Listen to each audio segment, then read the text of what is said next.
These 5 Town Hall 13 attacks will give you the edge in the next Clan War Leagues. Let's first start with the Yeti BoWitch. So to start this off, you are going to be using 1 Yeti and 1 Witch on either side to help create the funnel. You're then going to use 4 Earthquake spells. Usually you're going to use this in order to open up an area close to the Town Hall and deal damage to it. The reason that it's important for you to do so is because you will be able to possibly take down the Town Hall with the Log Launcher and 4 Earthquake spells. So next time you ever use them together, you may want to consider that as an option. You then want to start off by then using the rest of your Yetis, your Bowlers, and your Witches to move into the base with your Log Launcher. You want to make sure that you have the Grand Warden ability early. You want to make sure that you're protecting everything so they drive into the base. They're protected against the multi-inferno, the single inferno, etc. And speaking of single infernos, this works incredibly well versus single target infernos. You can bring the use of skeleton spells as well. This has a variety of different uses because you can use them to protect more of your troops, so that way they're not getting targeted immediately. As you're able to continue to work in, you do have the Royal Champion. In terms of this, you can still take down the Town Hall very easily without having your heroes in there, but you're going to use your Royal Champion more on the side where you are starting to thin out with the Witches. In this case, it's going to be the right side of the base. Using the Royal Champion to get through some of these defensive structures makes it so much easier, and having the Royal Champ ability does help include it. In this case, it's all about timing of your Grand Warden ability, and after that, the rest of your hero abilities. And pretty much you should be able to get a very simple 3-star. For the most part, if there are at least 2 or more single target infernos, chances are this attack is going to work incredibly well for you. If you're new to Town Hall 13, this is going to absolutely destroy them, which is why it is considered one of the stronger options, especially if you're new, but also an easy option for those of you who still want to be able to 3-star with a consistent army. Next up is the Yeti BoBat. Typically you want to look at splash buildings like the Town Hall, Scatter, Eagle, Infernos, and Wizard Towers. After that, you do want to look for an entry and start using your Grand Warden Walk. If you have a level 40 and above Grand Warden, chances are you will be able to use a Warden Walk. However, if your Warden is below level 40, I would recommend using a Queen Walk. If your Archer Queen is underneath level 50, I would highly recommend you bring an Electro Dragon. Overall, you want to make sure that once you create the funnel on one side with the Grand Warden Walk or your Queen Walk, etc., you can then start to use Sneaky Goblins and your Barbarian King and Witches alongside 1 Yeti. You don't necessarily need the Sneaky Goblins, but they are nice for resource buildings. So using the Barbarian King, Yeti, and a couple Witches, they do really help simulate what a Siege Barrack would be without using it. Overall, once you create the funnel on 2 sides, you then want to make sure that you are sending in your Yetis and your Bowlers. Usually it's best to use your Yetis to pull the Grand Warden in, so you're able to make sure he goes in the right direction instead of letting him do his own thing. Bringing in Ice Golems does help a lot, as you are able to get some of that frost damage alongside the freeze, and you want to make sure that you're still working your way in. Using an early Grand Warden ability allows you to protect the Log Launcher and the rest of your troops as you start to work yourself in. This base is a bit more of a centralized Town Hall, so everything, most of the splash, is in the core of the base. This makes it easy for you to identify, and you can hit from absolutely anywhere. Once you've gotten a good amount of the splash down with your main part, start sending in your bat spells. You're going to use your bats and Royal Champion together. You can do that as an option, and it does provide a lot of very good support. You're able to allow yourself to work yourself through, and there is a chance where some of your bats may split, and this could actually be a very big benefit to you. Bringing in the use of the freeze for both the Inferno and Wizard Tower, along with any other splash buildings, is really important. But usually you want to make sure that they're sticking together and using the freeze spells to help move through. Outside of that, dealing with an enemy CC like a Lava Hound is usually not really the end of the world, and you could absolutely crush it with a 3-star.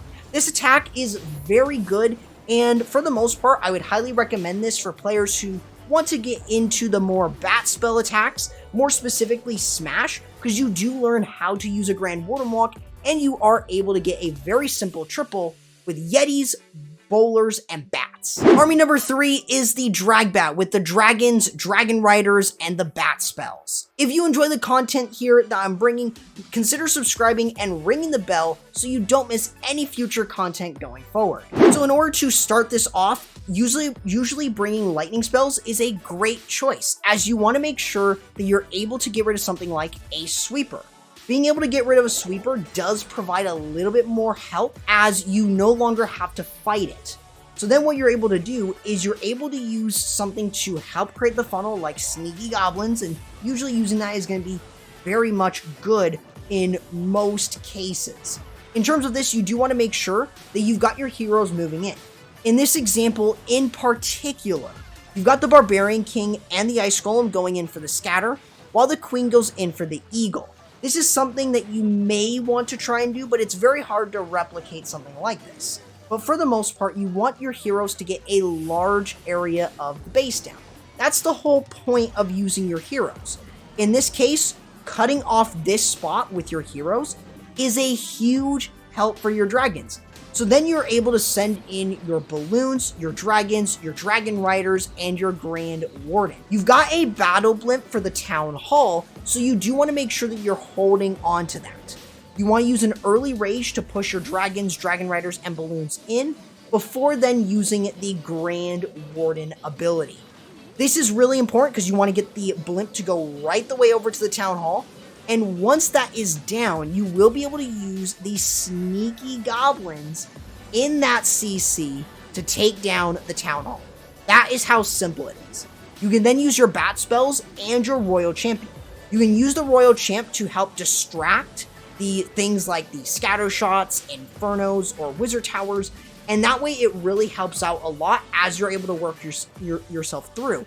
And using the free spells to help deal with the splash buildings like wizard towers, scatters, multi-infernos, that can really help. And this is why, again, this is one of the stronger options in the game, and it is still a very good option. If you prefer to use air over a ground bat spell attack, this is a really good go-to attack. And Dragon Riders, if I have to say anything, are really strong, especially if you find out what the army is later on in the video. Army number 4 is the Queen Charge Hybrid. Typically, how I always like to look at this attack is you always want to start by looking at clan castle placement. By far the most important thing, and the thing that is going to help you the most. In this case, if you're able to lure out the enemy CC, get rid of something like the Eagle Artillery and the Town Hall, that can provide a huge amount of value for your attack. So you do want to try and consider those options when you're using this. If the Town Hall's in the center of the base, typically it's better to bring a battle blimp with a Yeti or sneaky goblins inside to get through it. Dealing with an enemy CC like a rocket balloon, inferno dragon, super minion CC, not really too difficult to deal with at all. Usually, though, you want to make sure that you use a poison spell and use your queen, or use a rage spell on your queen and healers to make sure that she's staying alive and still getting through it quite easily. Using a free spell to help take care of the town hall, get through it with no problem, and that way you're also able to create the other side of the funnel. Typically, this is good with the Barbarian King and the Siege Bearer. As you want to make sure that you're able to drive everything in, it's typically a good idea to preserve as much health on the Siege Barrack as you can for the wizards. Overall, you then want to make sure that you are using your Hog Riders and your Miners with a Grand Warden, and of course the Royal Champion going in. You do want to make sure, however, that they have good pathing. You want to make sure that you're using your first heal spell, then use your Grand Warden ability. In this specific example, he doesn't do that, and guess what happens? Some of the hogs go here, but most of them go around. In this case, these are dead zones. These force troops to go in the wrong direction, or they can actually benefit you. So you do want to really prioritize those, because they'll either help you or they will really make it harder for you. Using the Grand Warden ability, though, in the core, or usually after that first heal spell, is really important. If you have any rage spells left over, you can use them to help move the miners and hogs through. Making sure to use your back-end heal spell is very important because you want to make sure that you're able to get through. And if you have any free spells, you should use them versus the single target Inferno. Or in this case, you can probably get a P.E.K.K.A to tank for your Royal Champion. Overall, this can work incredibly well, and if you're not super used to the hybrid, it is still a very good option. And of course, if you're not really a fan of using the hybrid very often, or if you want something else, there is an option that you have for air. And next up, we have the Queen Charge Dragon Riders. Similar to a hybrid, you're looking to get rid of a given area in terms of pathing. However, it's similar to a Lalo in which you're looking for the enemy CC and either one of either the Archer Queen or Royal Champion, or even both. So in this case here, the Archer Queen and the attacker is deciding on going in for the Town Hall, CC, and both enemy heroes. This means that he's getting a huge amount of value already from this. So creating the funnel with Sneaky Goblins, the Barbarian King, you could bring in a baby dragon if you would like, in order to help create the funnel actively for the Archer Queen. As you're able to start working your way through, you want to make sure that you're able to deal with the Town Hall. Using a rage spell early does help because you are going to be stepping into that CC range. So you do want to make sure that you're using the rage spells and using the freeze and poison, maybe even invisibility, to get through. Bringing in headhunters can also help in dealing with the other enemy heroes, but then you want to go ahead and start using your Dragon Riders. You've got also the Stone Slammer alongside the Grand Warden to support. In this case, you have no real spells for the Dragon Riders, so you want to make sure that you're using the free spells to support them, or even the Royal Champion to provide even more value as you move yourself across. Making sure to have the Royal Champion move across with your Dragon Riders, more adjacent to them, does help a lot as you drive yourself through.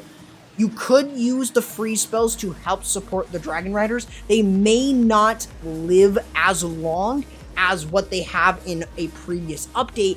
It can still help a lot though. The Dragon Riders, they are still meant to get through, but since they cost or they're so expensive, they typically are only made to make sure that you're able to drive through the base, and if you can finish off the rest of it with your Archer Queen, that can work incredibly well too. In this case, that's exactly what happens. Usually you don't exactly want that, but in this case it does, but you can still get a very simple 3-star with it. What I would recommend though, bring in a dragon in the CC if you want to make sure that you are able to help get cleanup, and of course, bring in those minions so you don't earn a time fade. These 5 attacks are going to work wonders for you in the upcoming Clan War Leagues and in your future wars. Consider subscribing to the channel and ringing the bell for more content like this. Make sure to also use my code CORRUPT, before purchasing the Gold Pass or any of the special offers. And I will be seeing you guys in the next video. Corrupt, signing out.